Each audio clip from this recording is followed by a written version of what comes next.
marítima americana, con más agua casi que la que cae en estas horas. Vamos a hablar de un proceso que acontece en muy breve tiempo, porque es curioso cómo en España durante una larga época las cosas acontecen no solamente en muy poco tiempo, que es un hecho que hay que registrar, sino además muy pronto. En general, antes que en el resto del mundo, mucho antes que en el resto del mundo. Ustedes recuerdan cómo hemos visto que en los últimos decenios del siglo XV se produce la formación de la nación española, la primera nación de Europa, en el sentido real, en el sentido moderno de la palabra. La palabra nación ha querido decir muchas cosas, quería decir el nacimiento. Por eso se dice, por ejemplo, ese es tonto de nación. No es que haya una nación de tontos, sino que es nacimiento. Pero es evidente que la primera nación, en el sentido moderno de la palabra, en el sentido social y político, ha sido España. Antes no había. Yo insisto mucho que cuando algunas regiones españolas pretenden que han sido naciones, ninguna lo ha sido. Tampoco Castilla, que es la más importante de todas, pero no ha sido nación, era un reino. Hasta los reyes católicos no hay ninguna nación en España, ni en el resto de Europa. Las naciones europeas, las que son naciones, la primera promoción de naciones, Portugal, casi al mismo tiempo, pequeña, pero Inglaterra y Francia, que son con España la primera promoción de naciones. Pero lo interesante del caso es que inmediatamente después, casi inmediatamente después de la fundación de una nación, en el sentido actual de la palabra, la nación española, se produce la fundación de una supernación en ambos hemisferios. Es decir, España se va a convertir muy pronto, muy pronto, increíblemente temprano, en una supernación, es decir, una agrupación de varios países en una unidad social, política, histórica, en definitiva. Y esto ocurre muy pronto, enormemente pronto, sin comparación ninguna con el resto de Europa. Es decir, que la nación española es seguida de cerca, pero no inmediatamente, por las otras 2 o 3 naciones que constituyen con la española la primera promoción de naciones. Pero no hay el equivalente, porque va a haber también en otros países, otras naciones, hacen una expansión fuera de su territorio. Pero una cosa es una expansión fuera del territorio, que es lo que determinará el proceso colonizador, el proceso de colonización de las 2 o 3 naciones que tienen ese desarrollo, pero no hay la formación, la fundación de una supernación a la cual pertenezcan como tal esos países que en España sí constituyen una realidad nueva, una unidad política, una unidad social, que será lo que se llamó las Españas. Las Españas es el mejor nombre. Luego se hablará de la monarquía católica, la monarquía hispánica, la monarquía española. Son diferentes nombres que recibe. A mí me parece que el más justo, el más hermoso es las Españas, porque son Españas que son España, pero que son varias, son diversas. Esto es lo que se ocurre, repito, muy al comienzo, muy inmediatamente después de la fundación de la nación española en tiempos de los Reyes Católicos. Es decir, se puede considerar que la nación aparece hacia 1470 y tantos, 80, pero desde 1492, justamente tan pronto como se produce el descubrimiento de América, aparece ya incoada, solamente incoada, claro está, lo que va a ser la supernación. Naturalmente, el descubrimiento de América, recuerden ustedes cómo estaba anticipado prodigiosamente, asombrosamente, en la publicación de la gramática castellana de Nebrija. Y en el prólogo se habla de eso. Y cuando la reina católica pregunta ¿para qué se hace una gramática de la lengua viva, de la lengua española?, el obispo de Ávila le contesta precisamente que para que los habitantes de las tierras que se van a descubrir, que no se habían descubierto, porque había empezado a navegar la expedición de Colón, no había llegado a tierras americanas, que además no se conocían, que no se sabían que había América, que Colón parte de un error, parte del error de creer que va a llegar por el camino del oeste a las Indias, es decir, a territorios asiáticos. Y naturalmente se va a encontrar con que hay mucho más cerca de lo que pensaba. No olviden ustedes que el descubrimiento de América se debe a un error, a un gran error. Evidentemente, calculen ustedes que América estaba relativamente cerca. Es decir, Colón encuentra América a una distancia inmensa de lo que buscaba, de lo que él creía que iba a encontrar, es decir, las Indias, la Asia Oriental. Esto es una cosa que conviene reflexionar sobre ella. Ustedes piensen que faltaba mucho más de un recorrido como el que hace Colón, mucho más del doble, para llegar a las tierras que creía encontrar Colón. Es decir, que el error geográfico era inmenso. Si no hubiera existido América, las naves de Colón se hubieran perdido en el océano, a distancias increíbles, imposibles de recorrer sin más. Como ven ustedes, esto es capital.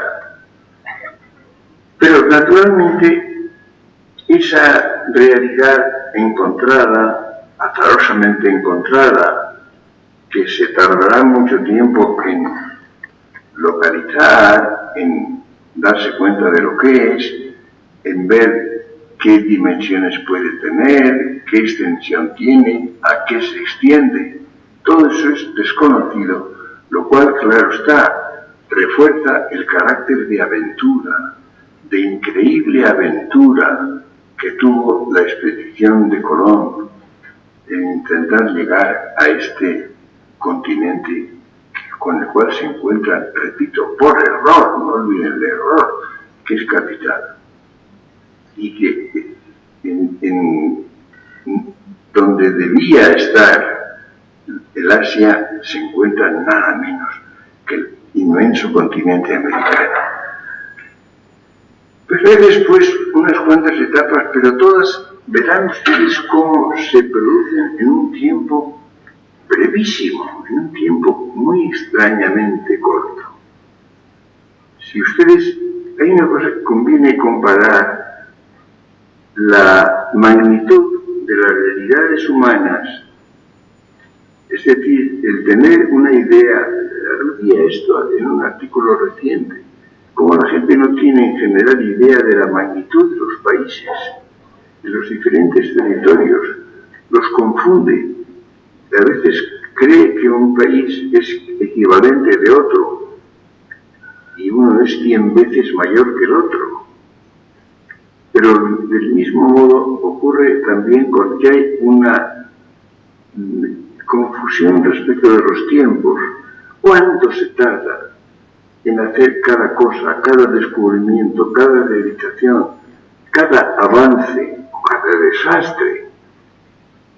España ha sido un país acelerado, ha sido un país que ha tenido la historia muy condensada, que han acontecido las cosas muy pronto, mucho antes que en otros lugares. Y esto lo vamos a ver hoy precisamente del modo más claro. Vean ustedes que los nombres que van a aparecer, que van a ser como los puntos de referencia de esa constelación, como suelo decir, que se produce en este momento, serán después de Colón como gran figura Cortés, Pizarro,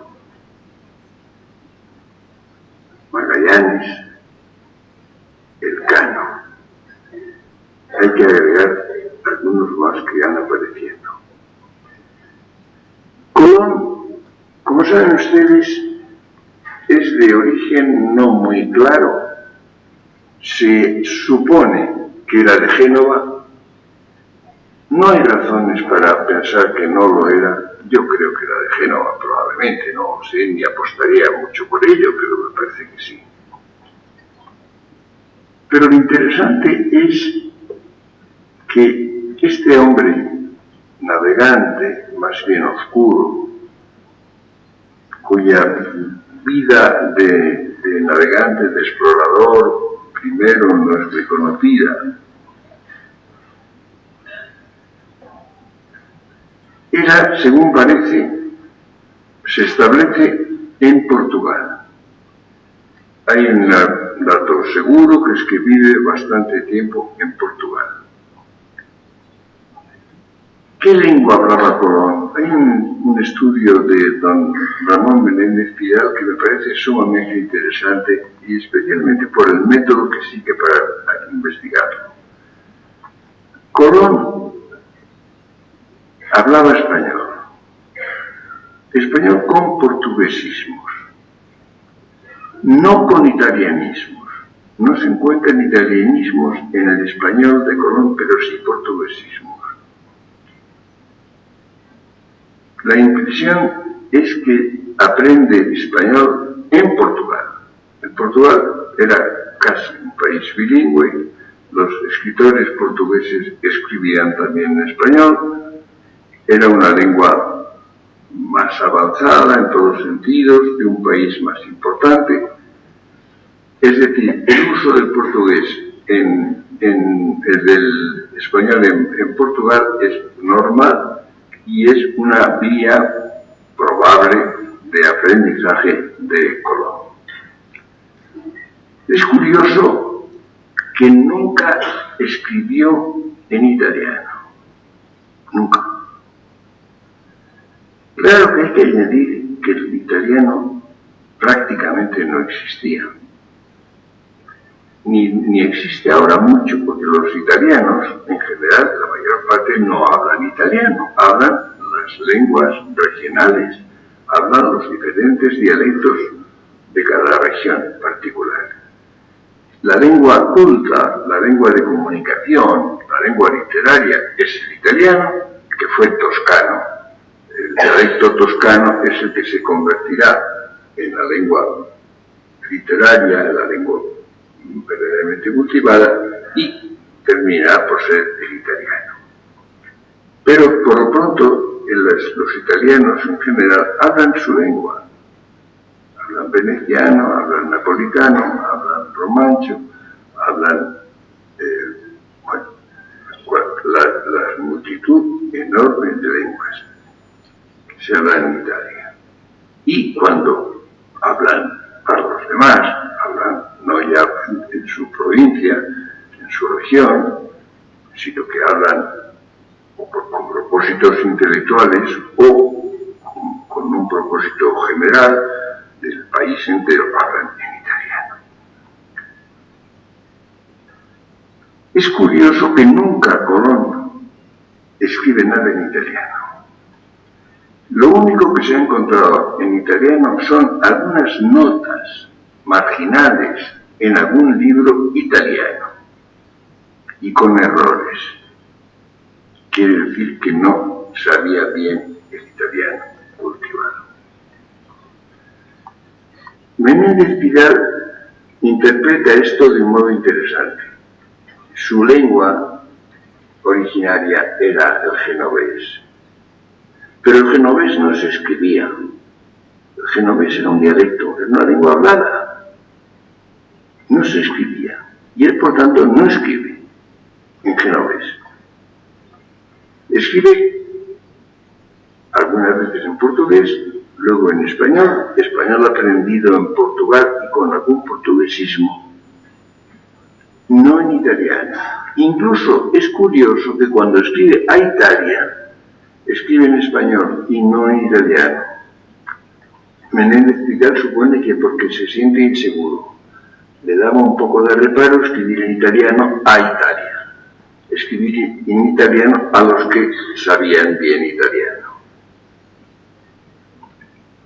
Me parece muy certera esta visión y eso explica en un ensayo magnífico, La lengua de Cristóbal Colón, cómo, según Menéndez Pidal, él efectivamente es genovés, habla genovés, pero no lo escribe porque no se escribía, aprende español en Portugal, no escribe nunca en italiano. Esto parece muy justificado. Era hombre, como saben ustedes, se ha dicho que era un soñador, evidentemente tenía que serlo, hombre de enorme imaginación, de una voluntad de aventura extraordinaria, de una profunda religiosidad, de una fe muy profunda. No olviden ustedes que el Cristoforo se interpreta como Christum Fedens, el que lleva a Cristo. Hay, por tanto, una mezcla de idealismo, de imaginación, de actitud soñadora y de cálculo. Era agudísimo calculador y que además hace gestiones jurídicas para asegurarse sus prebendas, sus valores, sus privilegios, que son muy grandes los que va a tener. Es decir, hay una mezcla, por tanto, de idealismo y de realismo justamente muy sagaz, muy apegado a los intereses concretos. Y los varios viajes de Colón, que son los que van estableciendo lugares, primero, como saben ustedes, la isla de Guananí o San Salvador, después las Antillas, muy tardíamente, al cabo de varios viajes, la tierra firme. Es decir, la penetración en América va siendo lenta, progresiva, y es justamente el momento en que se va constituyendo la conciencia de que aquello es América. No olviden ustedes que se ha llamado las Indias durante siglos, porque América no existía, no se sabía ni que se había llegado a América, ni que se buscaba América, no se la buscaba tampoco, eran las Indias. Esto, por tanto, es el primer paso para la constitución precisamente de esa realidad nueva, de eso que llamo las Indias, o las Españas también, que va a ser justamente esa comunidad, lo que llegará a ser una comunidad hispánica de naciones, que es lo que ha venido a ser al cabo del tiempo. La gran figura creadora, la gran figura misteriosa que tiene siempre, una figura que tiene una inmensa magnitud, la magnitud de sus consecuencias extraordinarias, es Cristóbal Colón. No olviden ustedes que la figura de Colón ha quedado como algo refulgente, es una de las grandes figuras de la humanidad, de la cual no se sabe demasiado, cuya vida personal no es del todo manifiesta, sino que en cierto modo está envuelta en cierto misterio. Pero este es el primer paso, es la primera figura que hay que tener en cuenta por su enorme tamaño, por su enorme magnitud. Pero después empieza muy pronto también, el conocimiento, la exploración, la conquista de los enormes territorios americanos. Ustedes piensen que el continente americano es no solamente incomparablemente mayor que los países de Europa, sino que Europa en su conjunto. Es decir, es como 4 veces la totalidad de Europa, entendiendo incluso por Europa lo que entendemos geográficamente. Es decir, lo que va más allá de la imagen normal de Europa, de la Europa occidental y central. Los 10.000 kilómetros cuadrados de Europa, incluida Rusia, son la 4ª parte de lo que es la extensión del continente americano. Pues bien, hay que advertir que descubierta en 1492, al cabo de muy pocos años, de muy pocos decenios, pero muy pocos años en definitiva, los españoles están casi en todas partes. Esto es asombroso. Ustedes piensen, por ejemplo, que la literatura y el cine, sobre todo, nos han enseñado a conocer bien y a imaginar la ocupación, la colonización de los Estados Unidos o del Canadá, que es una parte pequeña, relativamente pequeña del continente americano. Pues bien, ustedes piensen, por ejemplo, que en el siglo XVIII, todavía en el siglo XVIII, una gran parte de los Estados Unidos eran desconocidos. Estaban totalmente por explorar. Y eso que la exploración y la ocupación de los Estados Unidos había empezado por 2 partes. Había empezado por el este y por el oeste. Y por el oeste por obra de los españoles. Es decir, que los Estados Unidos son conocidos, empiezan a conocerse, a ocuparse, a poblarse, por parte inglesa, secundariamente holandesa y francesa, pero sobre todo inglesa, por el este y española por el oeste. Y el acoso, diríamos, a ese continente, la parte del continente americano correspondiente a América del Norte, se hace justamente por los 2 lados, lo cual añade una lentitud extraordinaria. Pues bien, en los primeros años del siglo XVI, un señor llamado Hernán Cortés, un extremeño llamado Hernán Cortés, que había tenido estudios, que era un hombre con una cierta cultura, que le interesaban las letras, que le interesaban las leyes, que era también un hombre de leyes en cierto modo, organiza una expedición a lo que se llamó luego Nueva España en los primeros decenios del siglo XVI, y no olviden ustedes el hecho de que la expedición de Cortés se componía de 450 soldados. 450. En unos barquitos que nos parecen aptos para navegar por el estanque del Retiro, pero no más.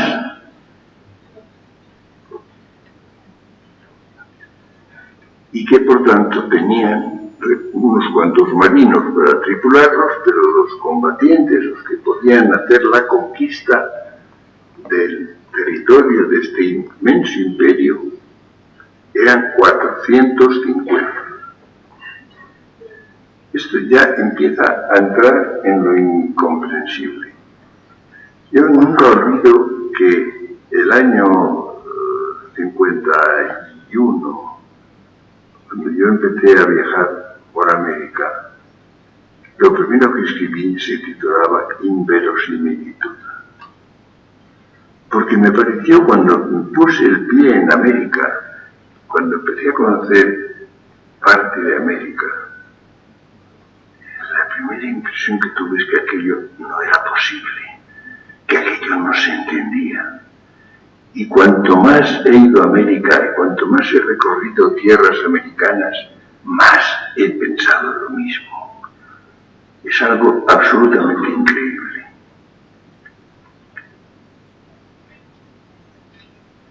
Cortés conquista un inmenso imperio, complejísimo, que tenía una cantidad de pueblos de enormes diferencias, oprimidos unos por otros, en guerra frecuente. Se habla de los aztecas, es una cosa muy graciosa, que es que los periódicos y la televisión frecuentemente llaman aztecas a los mexicanos. Es como también hablan de la policía gala, que ha detenido a un etarra. La policía gala, pero gala, ¿por qué? Es como si dijera que la policía celtíbera está luchando con la ETA.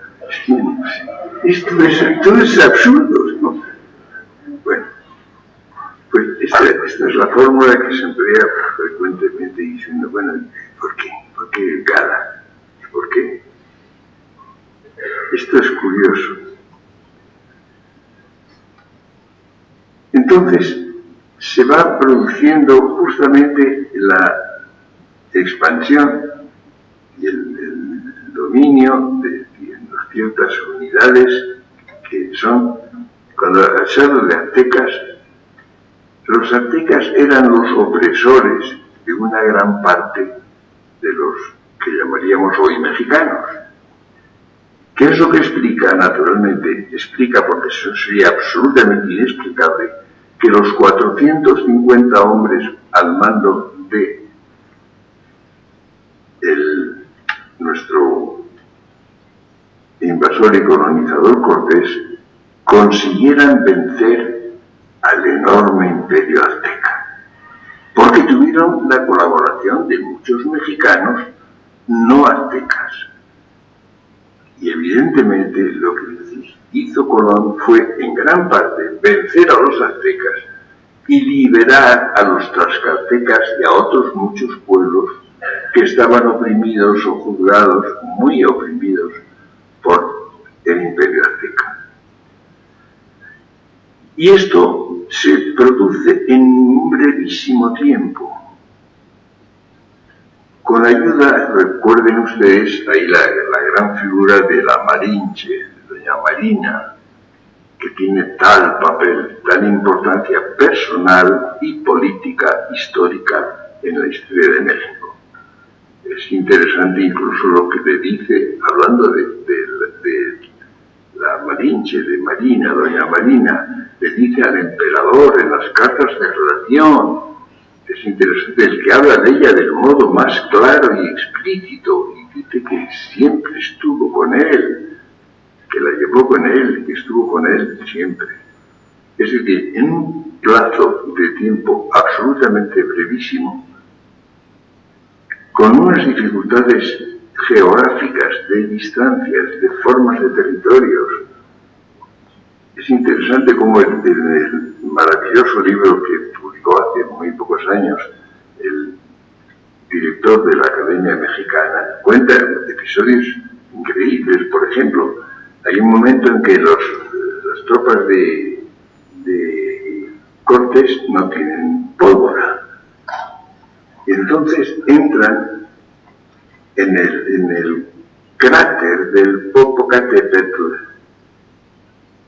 penetran en el cráter porque había azufre y entonces con cuchillos desprenden partes del azufre que hay en el cráter, dentro del cráter del Popocatépetl, y bajan con ello. Se unen al ejército, al pequeño ejército, al pequeñísimo ejército, para hacer con él pólvora y seguir la campaña.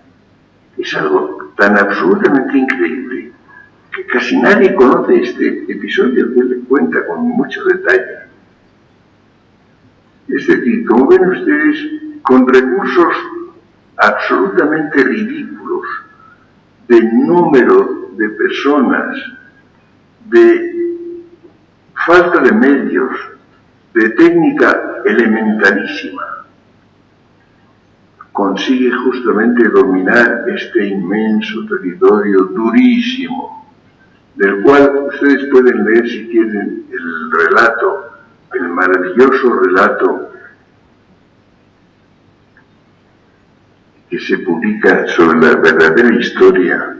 Bernal Díaz del Castillo, que era un soldado de Medina del Campo, un hombre no de gran cultura, un poco elemental en muchos sentidos, que escribía maravillosamente y escribe la verdadera historia para contraponerse a relatos que han hecho de la conquista de México los que no habían estado en México, los que no se habían salido de España, lo hacen con libros y con creaciones.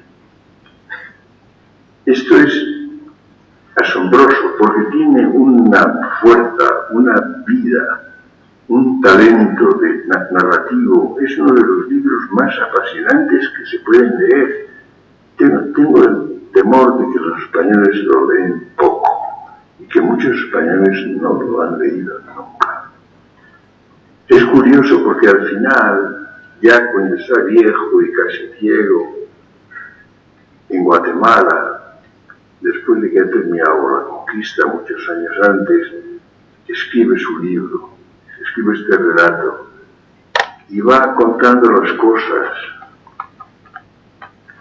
va rememorando lo que ha hecho, emplea cosas extraordinarias. Por ejemplo, dice que en nombre del rey, pero sin ser él sabidor de ello, es decir, que no era una expedición oficial, que no era un ejército de la corona, no era un ejército español. Lo hacen en nombre del rey, toman posesión de los territorios en nombre del rey, pero sin ser sabidor de ello. Y habla de que lo descubrimos, conquistamos, poblamos. Es lo que hacen las diferentes operaciones que hacen este grupo, este puñado de españoles. Pero lo que hizo la magnitud de Cortés consiste en que es una figura de un tamaño histórico descomunal, algo comparable a yo que sé, las mayores figuras de la historia. Cortés, que funda el imperio mexicano, él funda, es el fundador de México como tal, ¿no? No solamente es un gran general, no es un militar asombroso, que con fuerzas mínimas conquista un territorio complejo de gentes muy duras, sino que además lo hace al mismo tiempo que funda una realidad que no existía, porque el fundador de México antes no existía México, pero existe después de Cortés. es por tanto una de las figuras más grandes de la historia, comparable a Alejandro Magno. Es a quien más se parece. Con quien más se puede comparar a Cortés es con Alejandro Magno. Y lo curioso del caso es que, por razones políticas mezquinas, muy mezquinas, ha tenido poco crédito, poca fama en México. Los muchos mexicanos no saben mucho de Cortés y lo que saben es falso. Y los españoles saben también relativamente muy poco. Como ven ustedes, esto es algo bastante asombroso y que habría que explicar mejor. Hay esfuerzos por explicarlo, actualmente se sabe bastante bien, pero todavía la figura de Cortés es casi un misterio. Pero la América, que era muy desigual, evidentemente es un territorio inmenso, con diferencias extraordinarias de cultura, de desarrollo, de formación de unidades políticas, de cultura que en algunos lugares es bastante avanzada y en otros no lo es, en otros está en un estado de primitivismo. No olviden ustedes dos hechos que son, a mí me parecen asombrosos. En América no había caballos y no había ruedas.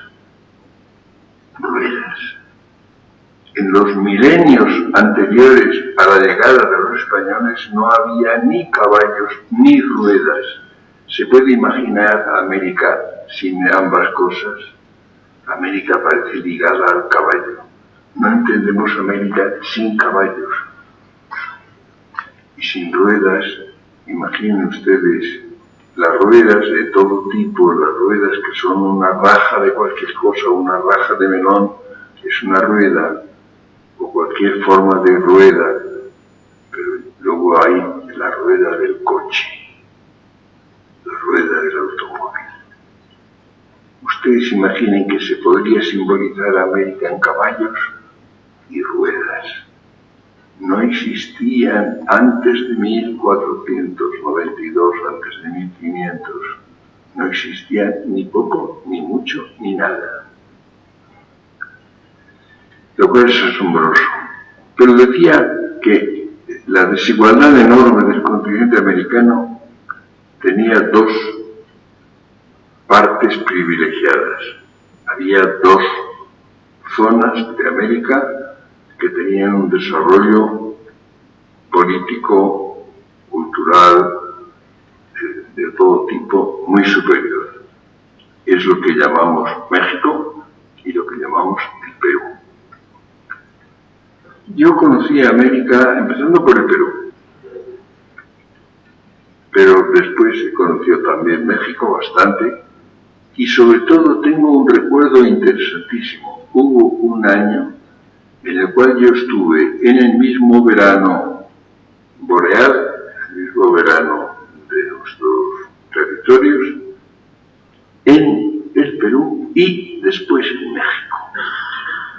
No en diferentes años, no en diferentes épocas, sino en una época de unos cuantos meses. Lo cual quiere decir que tuve en la retina los dos grandes virreinatos juntos. Los vi, tenía fresco el Perú cuando fui a México. Los vi los dos y los retuve en la memoria, y repito, casi en la retina.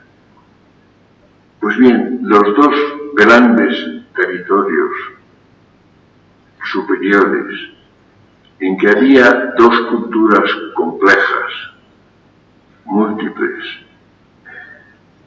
la cultura mexicana o las culturas mexicanas y las peruanas, con una cierta mayor unidad, evidentemente, eran las dos grandes piezas de la América hispanizada y, evidentemente, esto llevó a un desarrollo superior. Lo lo que se incorpora más fuertemente, más vivamente a la realidad española, lo que se hispaniza más también, es México por una parte, el Perú por otra. Yo insisto en algo que me parece capital si se quiere entender América.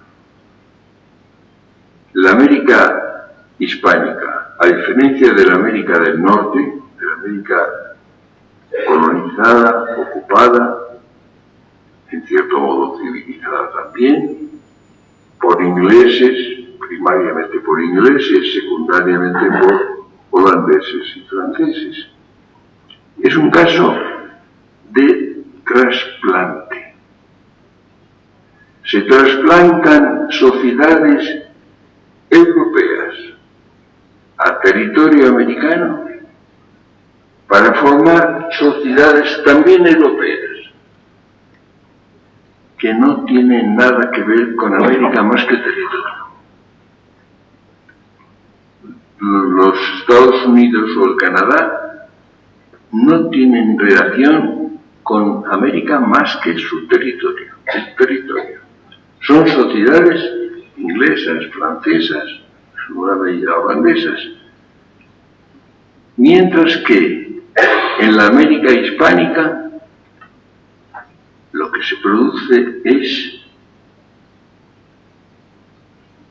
un trasplante, un injerto. El concepto de trasplante, que es válido para el norte, no tiene sentido ni capacidad de comprensión en el sur. Es un injerto. El injerto consiste en la introducción en una planta de elementos vivos de otra planta que le permiten seguir siendo lo que era, pero modificado. Las sociedades de la América hispánica siguen siendo americanas. No son españolas, están hispanizadas. Son hispánicas, pero no españolas. Es una diferencia total y por tanto se produce una sociedad o un conjunto de sociedades que siguen siendo americanas, pero que han recibido una huella, un impulso, un estímulo europeo, concretamente español, y esa es la gran novedad, es la gran creación que se produce en la América hispánica, que no es reductible a lo que era antes la América sin los españoles, pero que no es tampoco una América española o europea. Es la diferencia capital. Y yo creo que esta imagen botánica, esta doble imagen botánica, permite comprender ese misterio que es la doble forma de América, la diferencia capital.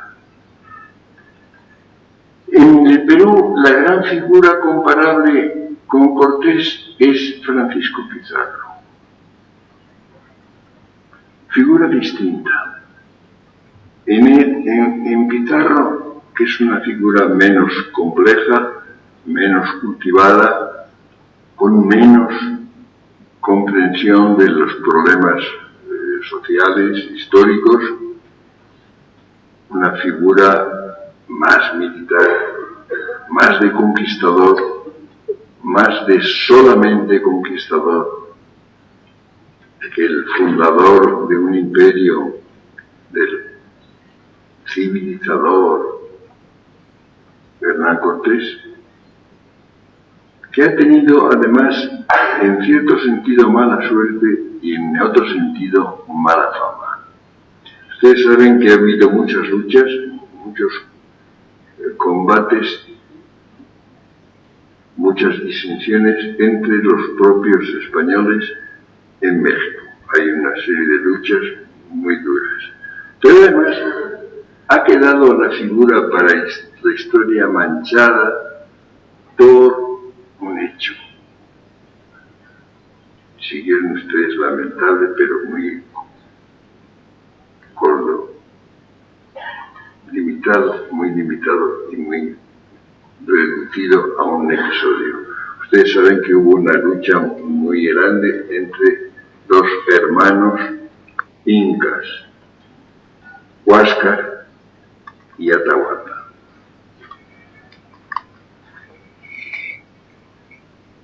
Pizarro hizo prisionero a Atahualpa y al final, después de varios procesos y tal, lo ejecutó.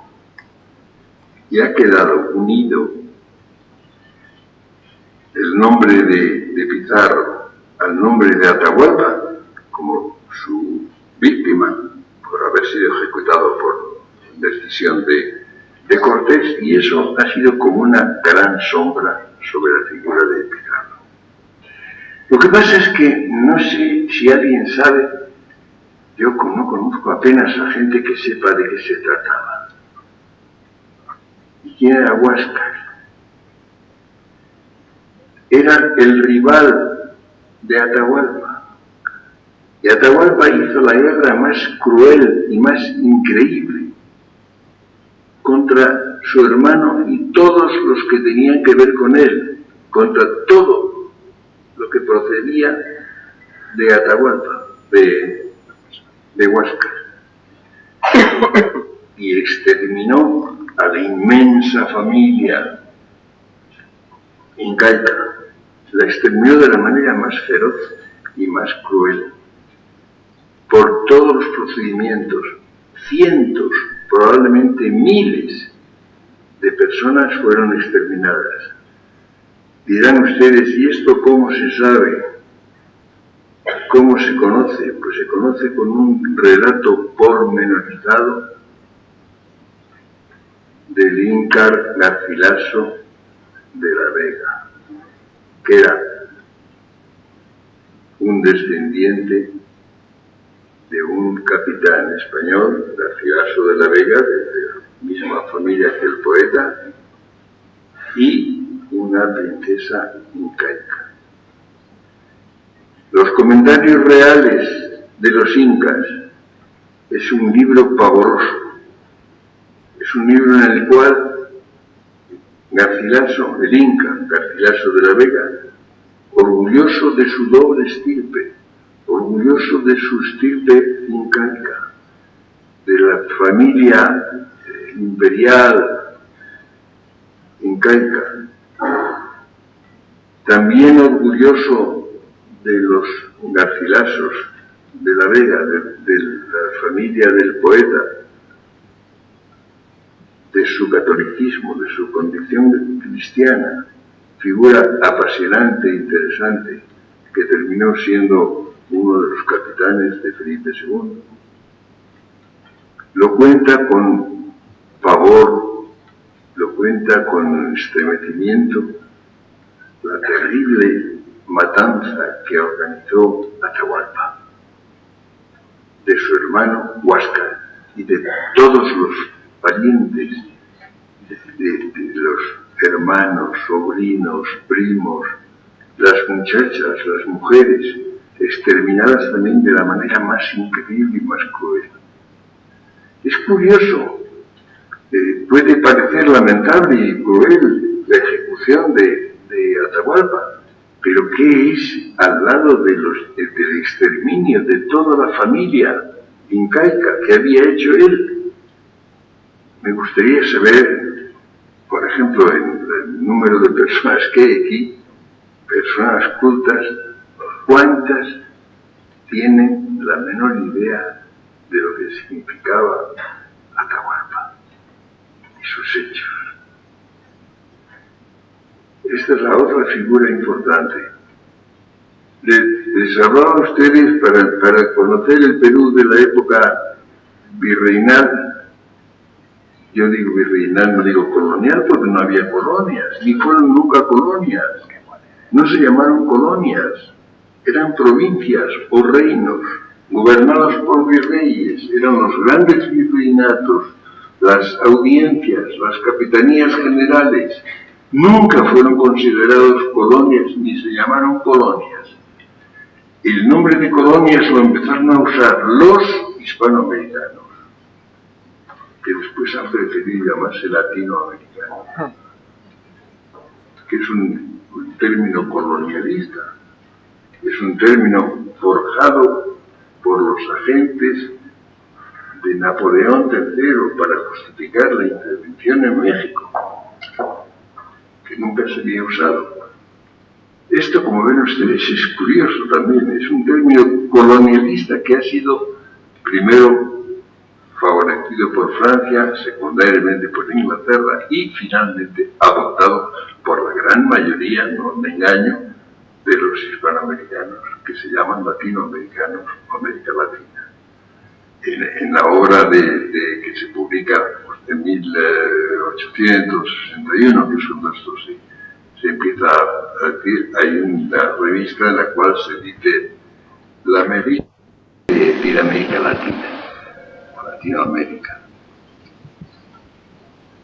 Pues bien, decía que había las dos grandes fuentes para conocer la América del siglo XVI son precisamente la obra de Inca García de la Vega y la de Bernal Díaz del Castillo.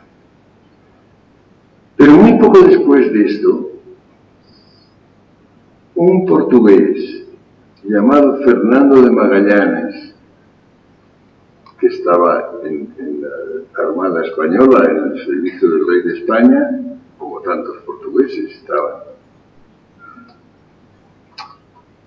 como había descubierto poco antes un mar del sur, un mar dilatado, inmenso, cuyos límites no se conocían, naturalmente, decide navegarlo. Y entonces se organiza una expedición naval mandada por el portugués Fernando de Magallanes, que va cruzando el inmenso océano que hoy llamamos Pacífico, porque cuando lo vieron estaba tranquilo. Luego ha habido de todo y ha cambiado muchas veces. Y entonces van recorriendo, van encontrando archipiélagos y más archipiélagos, separados por distancias inmensas. Repasen ustedes, les ruego que esta noche en casa hagan ustedes un mapa del Océano Pacífico y teniendo en cuenta las distancias, y vean ustedes qué es lo que van recorriendo y descubriendo hasta que por fin llegan a unas islas que llamamos ahora Filipinas. Y en estas islas Filipinas matan a Magallanes. Los indígenas, los habitantes matan a Magallanes. Y entonces la expedición se queda ya con algunos barcos perdidos que habían naufragado y el jefe, el que mandaba la expedición, muerto. Y entonces un vasco, Elcano, Juan Sebastián de Elcano, que es el segundo jefe de la expedición, decide continuar la navegación. No olviden ustedes que está en las Filipinas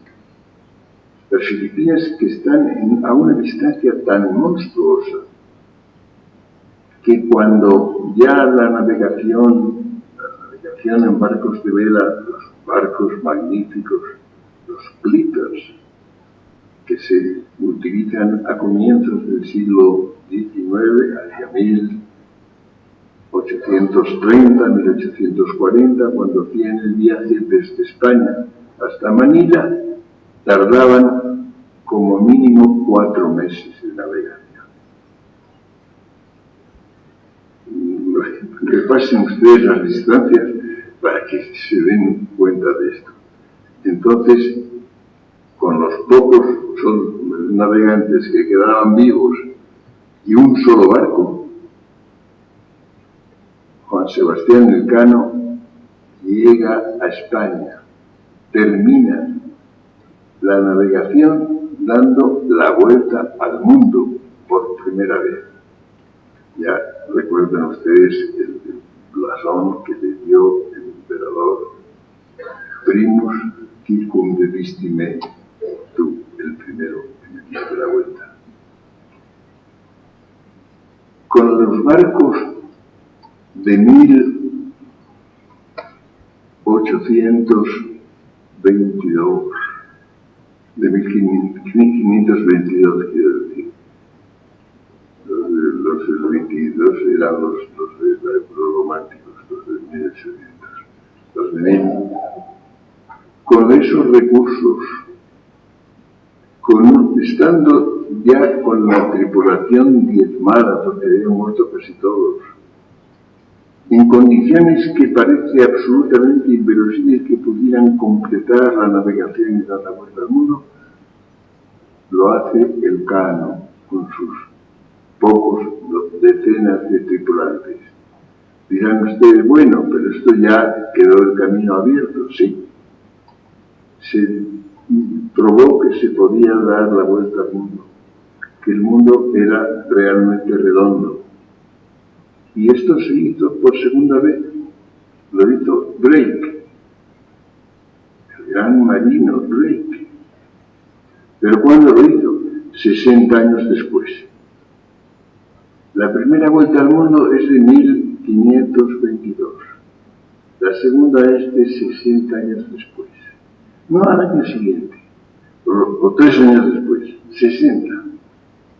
Como ven ustedes, parece que era muy importante y bastante difícil dar la vuelta al mundo. Les decía a ustedes que los españoles hacían las cosas, las hacían por lo pronto, cuando los demás ni soñaban en hacerlas, y las hacían pronto, las hacían deprisa, con un rasgo que no se ha atribuido nunca a los españoles, por lo menos desde entonces: eficacia. La historia española de esos siglos y mucho después ha sido absolutamente de una eficacia que no tiene comparación. Yo creo que sobre todo ha pasado lo siguiente. Dirán ustedes, ¿por qué no se reconoce esto? ¿Por qué no se habla de ello? ¿Por qué casi nunca se habla de lo que han hecho los españoles mucho antes que los demás? Precisamente por eso. Porque se ha hecho tan pronto que cuando los demás han hecho algo comparable, ya lo habían olvidado. Habían olvidado todo lo que habían hecho. Y esto es lo que hace que cuando se compara, por ejemplo, el estudio de los problemas de la época, de los problemas de los indios, de los problemas de la guerra, del derecho internacional, cuando se hable tanto, y es una figura famosa y justamente famosa,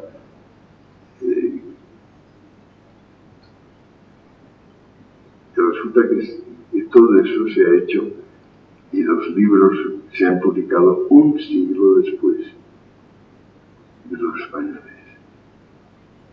Y entonces yo creo que en el fondo, aparte de cierta malignidad que puede haber, o de cierto afán de ocultar las cosas, o digámoslo, de envidia, que ha actuado enormemente, pero la razón fundamental es que se había olvidado ya, porque lo habían hecho ya hace tanto tiempo. Francisco de Vitoria escribe unos libros en los primeros años del siglo XVI, de Indis. Te hablábamos de eso el otro día, de Jure Belli, del derecho de la guerra, etc. La obra capital de Grocio es de 1625, un siglo largo después. Y ya ni se acuerda. Ya no se acuerda que eso se había hecho. Lo había hecho un español que era profesor de Salamanca. ¿Comprenden ustedes? Yo creo que esto es algo curioso. Lo grave del caso es que los españoles también lo han olvidado. resulta que quizá instigados por lo que se ha dicho en otros países, y sobre todo por lo que se ha callado en otros países, han llegado también a olvidarlo. Y me gustaría saber, es una época de estadísticas, pero no hay estadísticas de nada interesante. Es de las cosas que no son interesantes. Pero yo querría saber cuántos españoles tienen alguna idea de las cosas que han hecho los españoles hace 3 o 4